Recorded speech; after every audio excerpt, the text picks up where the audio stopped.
Regional pride is one of the best and the worst things about League of Legends, and performing well at the mid-season invitational gives actual meaningful bragging rights to the major regions. Sorry, Rift rivals. When new teams face off against each other for the very first time, you know that we're due for some real barn burners on the Rift. Here are the top 5 games in MSI history.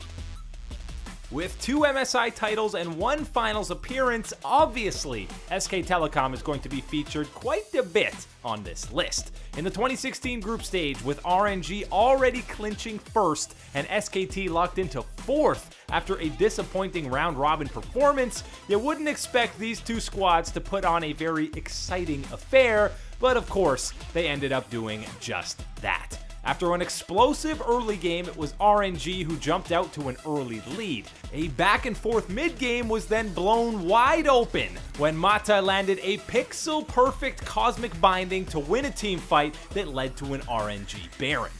Despite being down over 7,000 gold and an inhibitor, SKT found their fight and tried to end the game immediately afterwards, but RNG's defenses held strong and SKT was forced to run and hide in the most unlikely of places.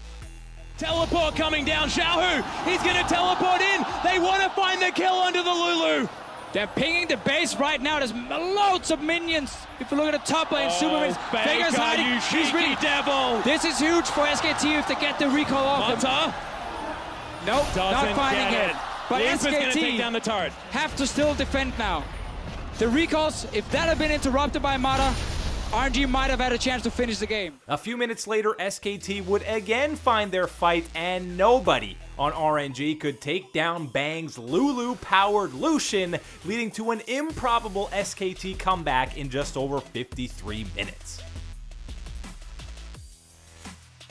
Before their 18-0 season and semi-final finish at Worlds, 2015 Fnatic first made a splash at the first installment of the Mid-Season Invitational, with Steelback still in at 80 carry. Everyone remembers Febiven solo killing Faker, but before their best of 5 even got underway, they played a slobber knocker in the group stage. Early on, Fnatic started racking up kills, and a beautiful Cassiopeia ulti by Febiven in the mid lane gave them a 4k gold lead.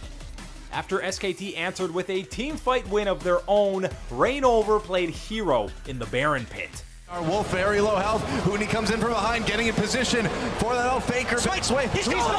There it is. Whoa! Reignover steals the Baron, and SK Telecom, what are they gonna do? They're gonna try to get some kills here. Oh, but look at this. Huni manages to grab one. SKT in the end, as Huni finally goes down with that whimsy. Wow, Huni just will not die here. Now Steelback coming. What? Can he do enough damage? Are you serious? There's a kill for Steelback.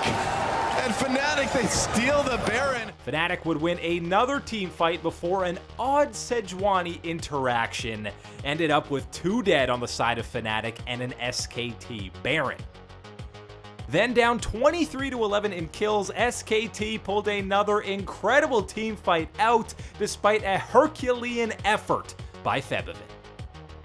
Oh, Huni didn't quite get to Bang. Meanwhile, Wolf comes back with a headbutt pulverized. Great equalizer comes down. Reignover trying to get the back lines, but Bengi with a big absolute zero. Marin is huge, literally, because that wild growth. Huni manages to catch Faker with his ultimate, but Faker back away. Fnatic in big trouble. Double kill for Bengi. Ready, make it a triple kill. And now SK Telecom, despite that big up for Febiven. Bang's going in! Oh, Febiven near pented. That's a pentakill, I believe. Yes, it is for Bang. Well, Fnatic gave SK Telecom a run for their money like nobody else could, but in the end, SKT takes the game. Therefore, GG. The Grand Finals of 2015 saw SKT fall down 2-1 to EDG before Faker subbed in for EasyHoon to lead them to a Game 4 victory, and in the 5th and decisive match, he locked in his patented LeBlanc pick, which he was 12-0 on at the time. But EDG, well, they were ready for it. drafting a team comp built to counter it with Morgana mid and Clearlove's Evelynn. With Faker as the only real source of damage for his team, EDG orchestrated their comp perfectly to shut down the rest of SKT and give Korea their first best-of-5 loss on a major international stage. Bring back those Dragon Jackets, EDG. Damn! 3 years after EDG's win over SKT, RNG came into the finals as the top seed after crushing the group stage. With a 2-1 series lead over Kingzone, the LCK champs looked well on their way to forcing a decisive 5th game after grabbing a Baron and BDD's Vel'Koz ripping through RNG for 4 kills, which led to an inhibitor. A few minutes later, after one of the many pauses in this game, another Baron battle ensued, but this time Uzi would come up huge. We are back in the game and we've gone straight to 110. RNG inside the Baron pit. Super minions out of the realm. But look at the fight. That's already a kill. Karsa is gone. Kingzone lose Gorilla. And it's Uzi that picks him up. The feathers are going back and forth. The Xiaohu dies. Uzi is the last man alive. But he's being chased down. Killer flashes into the pit. How is he still alive? Uzi is doing it. Ilawi tentacle. And Baron finish him off. But there are still supers on the Nexus turrets. There's a teleport coming out. Khan's going for the base. Khan's going to try and finish this one himself. One man against one turret. Oh man, but where is the support? And already RNG have been able to get away. Uzi keeps RNG alive. The very next team fight, Xiaohu and Karsa would pounce on Prey with the double suppression and his QSS a matter of seconds away from coming off cooldown. That would be all the LPL champs needed to run it down mid and win China's 2nd MSI title. He's got the ultimate available. Gorilla is not going to be able to save him. And Kingzone's face is in tatters. For the first time ever, RNG is chasing success. Royal never give up, rule the world, winning MSI 2018.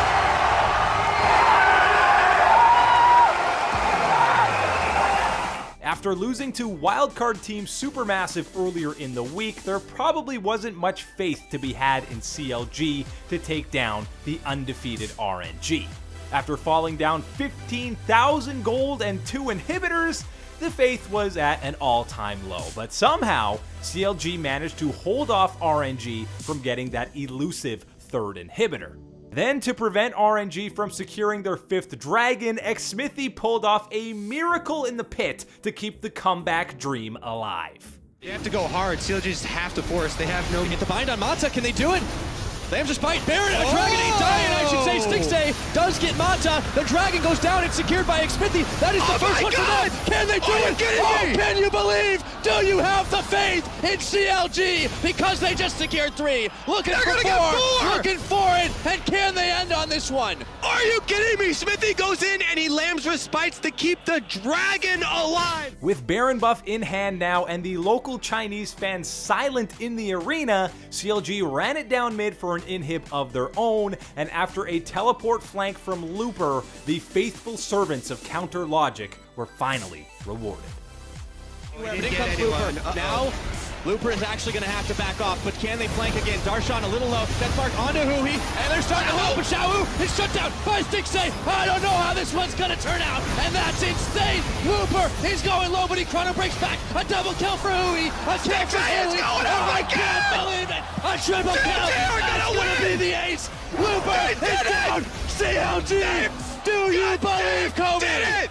Are you kidding me? They're going to take down the undefeated team here at MSI. And I never doubted them. I never doubted them. CLG, Counter Logic Gaming with the most unlikely victory.